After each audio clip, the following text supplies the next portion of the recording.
Okay guys, so Tollies African Safaris, we want to start a little podcast this year, and we want to get every client that comes into camp sort of give you their experience of their trip with us. Been friends with Trev for, when did we meet? 2020. So 4 years. Yeah, so 4 years, and it's been an incredible journey so far. Trevor's been with us twice, coming hopefully for his third time this year.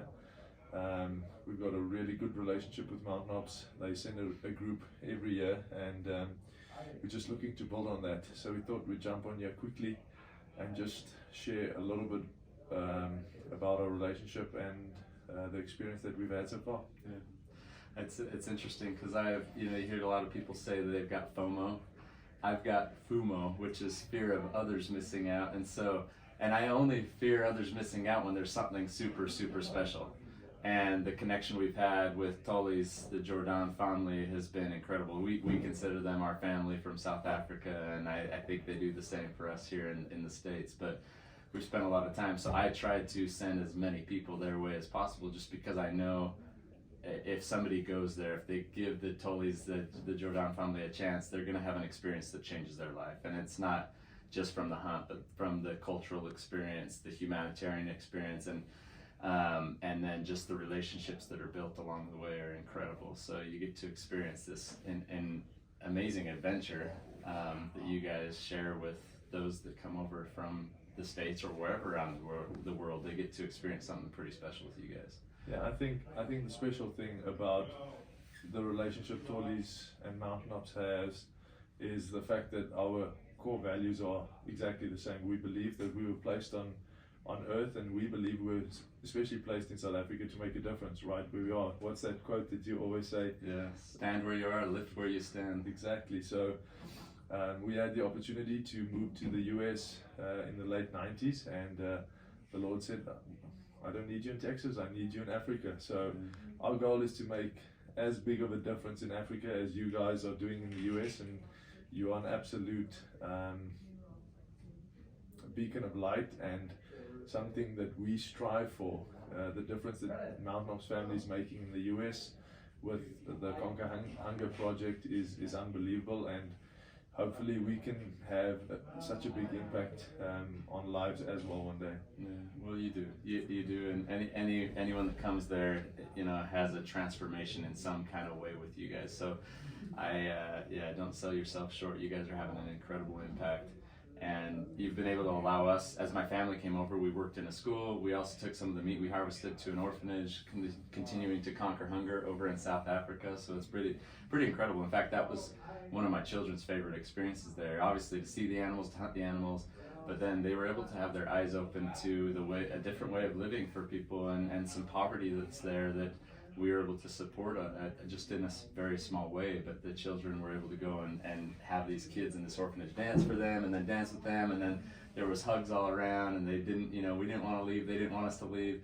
And I remember my kids just saying that was one of their favorite experiences, was having that ability to go over and serve some kids in a different country. And so, you go there and you experience all of these things. And for me to take my family over there was incredible. Then this last year we took my mom and my son back with another group with the guys from Mountain Tough. Took some individuals from here at Mountain Ops.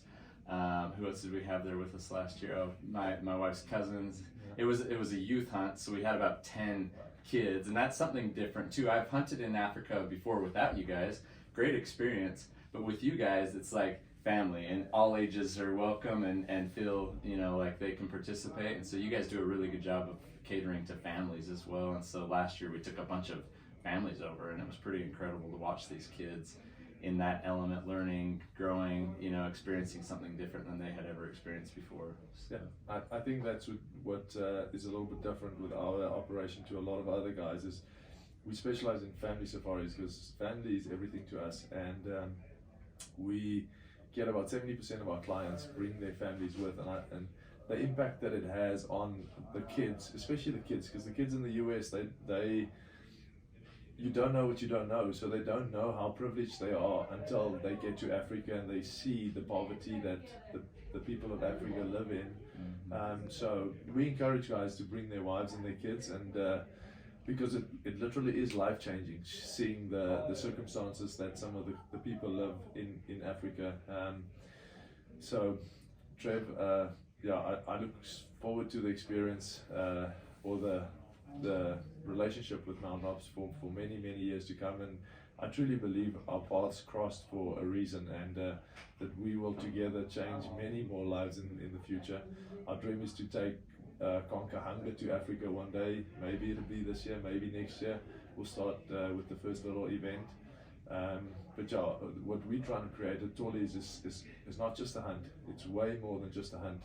The killing of an animal is just a small part of the experience that we're trying to create. It's so much more than that. So just give us a quick rundown on the hunting part. People believe that hunting in Africa is like shooting fish in a barrel, and we want to get away from that.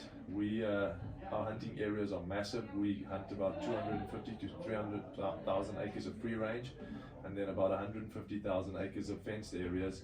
And it's not 100, 200 acre camps. The smallest fenced area we hunt is 6,000 acres, and the biggest one 50,000 acres. And then we hunt 17 different species free range. And it's a lot like Western hunting, a lot like hunting elk in the backcountry, some of our animals. So if you can just give us a rundown on your hunting experience with us, and if it was shooting fish in a barrel or what you thought about it. Not shooting fish in a barrel. I've kind of experienced that over in Africa a little bit to an extent, and then I've come and hunted with you guys, and it was completely different. In fact, when we flew down to the Eastern Cape, down to Port Elizabeth, we started driving through the mountains to your guys' place. It's like, it reminded me a bit of Utah, like Arizona, this mixture of just mountainous terrain, different colors.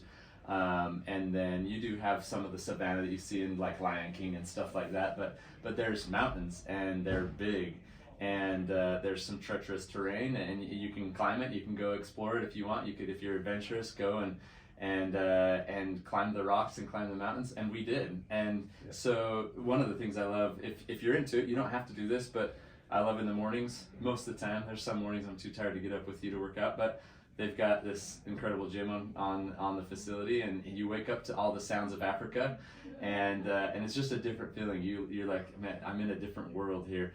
Go work out, get ready for the day, incredible food, and then you go out on the mountain all day long. But it is not shooting fish in the barrel. I mean, you're hunting.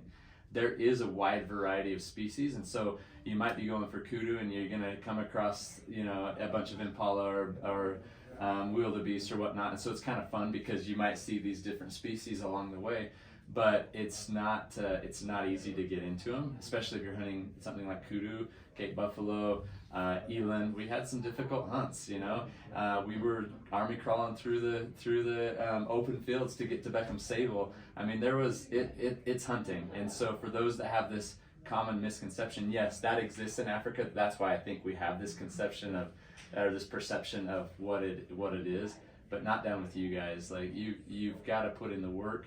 So those that are kind of like, Africa's not my thing, go over, experience it once, give it a try. It'll change your mind. I know, like I've sent the Baku guys to you. They're completely sold on it now. I mean, after experiencing it once, the first year they were kind of questioning, I don't know if Africa's for me, this, that. They finally decided to go, and now it's one of those things where if they had to give up some of their hunting here in the United States to go over and experience that, to take their bow, go out, they would do it, and they've become great friends of yours. Everyone that I've sent over is booking for a second or now a third time. So it's not one of these things where it's like, I'm just gonna go over, it's this massive shooting spree. It's not that. It's like, you go experience the culture, go put in some work, go, it's gonna be difficult, especially depending on the time of year, the animal that you're going after. If you go during the rut, there might be a little more opportunity, but there's some that go over and don't get their kudu, right? Yeah. It's hunting. It's hunting. And it's part of the experience. And so if you're thinking that it's one thing, it's not. Go experience it,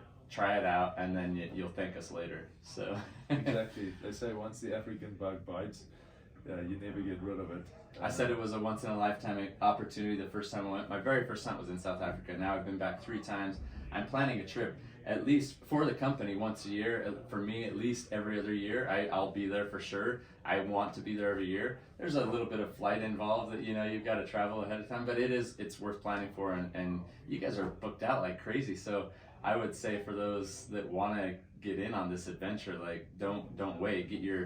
get in contact with these guys and make a plan and then work towards it. So yeah, I think what's special about our place and why we booked out is the fact that we keep everything in house. We said family is super important, so we do all the guiding in house. Me and my brothers and my one cousin and our wives do all the cooking in house, and just because of that, we can literally do quality control on everything we do.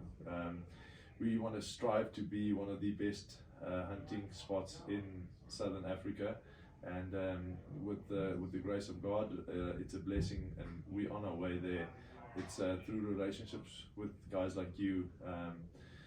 We strive to be better every day, and it's such a fun experience hunting with us, but it's an amazing experience coming over to Salt Lake every year, visiting you guys. Like I said, our trip was okay until we got to Salt Lake, and my wife said, she posted something on our group, and my dad said, yep, he's in his happy place again. Yeah. So we love Salt Lake, we love you guys, thank you for everything you do for us, and we can't wait to have you back. yeah, I can't wait as well. Love you guys as well. Thanks, man. Thanks, brother.